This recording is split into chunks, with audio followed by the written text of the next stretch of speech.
Hablamos de salud. Hablamos de salud. Hablamos de salud. Hablamos de salud. Nos sumergimos en nuestro espacio de psicología, contando con Isabel Fernández, nuestra psicóloga particular, aquí cada martes en Más FM. Isabel, ¿qué tal? Muy buenas. Muy buenos días, Lázaro. Hoy vamos a hablar de una de las fobias más comunes. Seguro que todos los oyentes conocen a alguien que ha sufrido pues un mareo o un desmayo durante una prueba médica, una analítica de sangre o tan solo con ver la herida de otra persona. Esta fobia se estima que afecta aproximadamente al 5,7% de la población española y puede tener más importancia de la que en principio se le da. Hablamos de la hematofobia. Hematofobia, lo hemos dicho bien, o fobia a la sangre. Isabel, ¿en qué consiste exactamente la fobia a la sangre? Bueno, la hematofobia o fobia a la sangre no solo es el miedo a ver sangre, sino que incluye otras situaciones relacionadas. Por ejemplo, el miedo a recibir una inyección, a que nos realicen alguna prueba, algún tratamiento médico, por ejemplo, desde que nos saquen una muela en el dentista hasta tratamientos tan simples como sería una limpieza bucal o un empaste. También entra dentro lo que en la calle se conoce como el terror a las batas blancas, porque es un miedo irracional a todo lo que tiene que ver con los hospitales, centros de salud, médicos, enfermeros, etc. Esto es porque el miedo a la sangre se generaliza, es decir, nuestro cerebro va aprendiendo a responder como si de sangre se tratara con otras situaciones parecidas o relacionadas, como las vacunas o los hospitales. Se dice que es un miedo irracional porque por mucho que la persona lo racionalice da igual, es decir, la persona puede pensar racionalmente, venga, que solo es un pinchazo, que me lo pone una persona formada en enfermería, que no me va a pasar nada y que es por mi salud. Y a pesar de eso se pone muy mal y le puede dar un ataque de ansiedad. Además, no solo se da al vivir esas situaciones, sino que ya solo con que alguien nos cuente una operación o que le han pinchado o imaginarlo, puede aparecer esta fobia. E incluso viendo la sangre por la tele, a veces también, y también por el exceso de dolor, como por ejemplo cuando tenemos una piedra en el riñón. Y por entrar a los síntomas, en las personas con hematofobia podemos ver síntomas de ansiedad como el nerviosismo, temblor en las manos y en las piernas, inquietud, palpitaciones fuertes, dificultad para respirar hondo, mucho calor pero a la vez sudoración fría, sensación de mucho agobio, sensación como de irrealidad, nudo en el estómago e incluso ganas de vomitar. Y se puede llegar incluso a vomitar al ver la sangre. De hecho, hay estudios que dicen que las personas con fobia a la sangre también suelen sentir más asco porque tiene cierta relación con el asco. También en la mayoría de los casos se siente como una debilidad física, como si el cuerpo pesara mucho y te fueras a caer, y también como una especie como de somnolencia. Te pueden pitar los oídos, visión borrosa y llegar a marearte.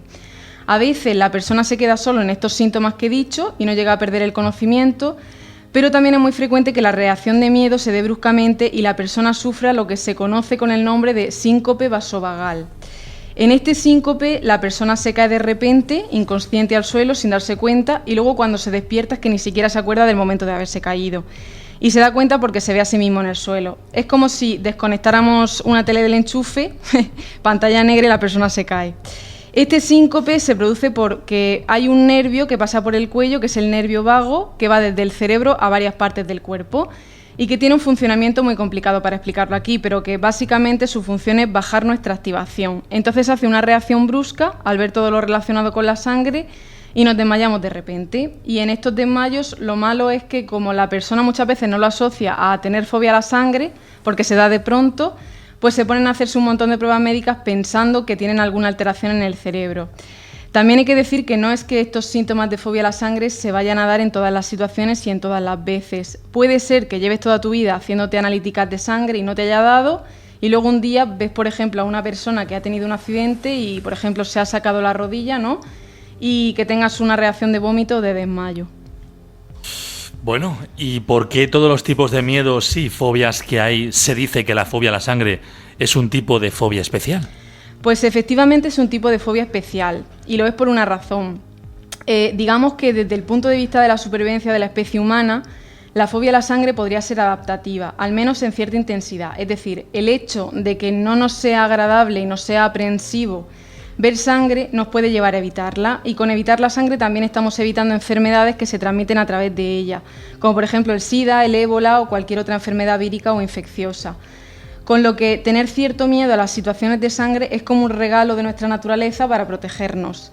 Lo mismo ocurre con otras fobias como las fobias animales carnívoros y salvajes, como por ejemplo sería un tigre o un león, que el hecho de que nos dé tanto miedo puede protegernos pues, de acercarnos y sin este terror seguro que en nuestra sociedad moderna alguno ya habría intentado tener uno en casa como mascota. Y bueno, de hecho, en el desmayo de la fobia a la sangre, el síncope vasovagal que hemos dicho que se puede producir, también las investigaciones dicen que es por supervivencia, porque este síncope conlleva un descenso de la presión arterial. Entonces, si es que estamos, por ejemplo, sufriendo una hemorragia, por ejemplo, en un accidente de tráfico, pues al descender esta presión arterial perdemos menos sangre y nos da más probabilidad de poder sobrevivir. Y luego, y perdón por esto porque es desagradable, el vómito al ver la sangre es una reacción como de salida hacia afuera que también nos puede proteger de contraer enfermedades. Qué casualidades, ¿no? Lo que es la vida. Pero aunque tener cierta fobia a la sangre sea adaptativo, como has dicho, para nuestra supervivencia, ¿también es un problema de verdad? Sí, lo cierto y verdad es que es un problema porque aunque la hematofobia sea un miedo a la sangre, lo cierto es que se puede extender y generalizar a otros aspectos que tienen que ver con ella. En la mayoría de los adultos nos encontramos que ya no solo es miedo a ver la sangre, sino que también, como hemos dicho, es miedo al dolor, miedo a pruebas médicas, miedo a ir al hospital, miedo a que te pinchen, y ya incluso con ver a un médico o ver pasar una ambulancia en la carretera ya da nerviosismo y miedo. Y esto provoca que la persona evite todo lo relacionado. Por eso es un problema, porque estas personas se pueden pasar 10 años sin ir al médico, aunque le receten un jarabe para un resfriado, porque ya solo el pensar en cruzar la puerta de urgencias les pone nerviosos. Entonces dejan de hacerse pruebas médicas que pueden ser muy importantes para evitar enfermedades o pillarlas a tiempo. Por eso hay tanto interés también en esta fobia. Y luego en el ámbito educativo también nos encontramos con gente que ya desde el instituto, desde adolescentes, condicionan la elección del bachillerato que van a escoger para evitar cualquier salida profesional relacionada con sanidad. Seguro que todos habremos escuchado lo de no, yo me cojo sociales porque si veo sangre me caigo y yo no valgo para médico. De hecho, bueno, hay estudios que dicen que los cirujanos suelen puntuar más alto en insensibilidad o psicopatía y por eso son capaces de hacer cosas como operar a corazón abierto. Aunque bueno, esto también es controvertido porque hay otros estudios que sitúan a los enfermeros en el ranking de carreras con más sensibilidad y luego son los que se ponen a poner más inyecciones. ¿Hay una edad en concreto que pueda aparecer la fobia a la sangre? Pues suele aparecer en la infancia, entre los 5 y los 9 años de edad. De hecho, un estudio con personas con esta fobia en España obtuvo que más o menos en torno al 70% de los encuestados reconocían que ya desde pequeños la fobia a la sangre era un problema para ellos. También se sabe que afecta más a las mujeres que a los hombres y entre el 55 y el 70% de las personas que lo padecen son mujeres. ¿Se sabe cómo se puede originar que desarrollemos la fobia a la sangre? No sé, a lo mejor uno se da cuenta la primera estampa, la primera imagen cuando ve esa sangre. Pues por una parte se sabe que es un tipo de fobia que se hereda, porque como he dicho es adaptativa y digamos que de nuestros antepasados fueron sobreviviendo aquellos que no cogían enfermedades mortales y por tanto aquellos que probablemente tenían fobia a la sangre, entre otras muchas cosas, claro. Algunos estudios dicen que se hereda entre un 25 y un 37% de los casos y otros hasta un 59% de los casos. Pero también hay otra forma de adquirirla aunque tus padres no la tengan, que es habiendo tenido alguna mala experiencia previa con sangre o con situaciones relacionadas con la salud, por ejemplo en el hospital o con las patas blancas, o incluso conocer a alguien que la haya tenido, por ejemplo un familiar cercano o un amigo.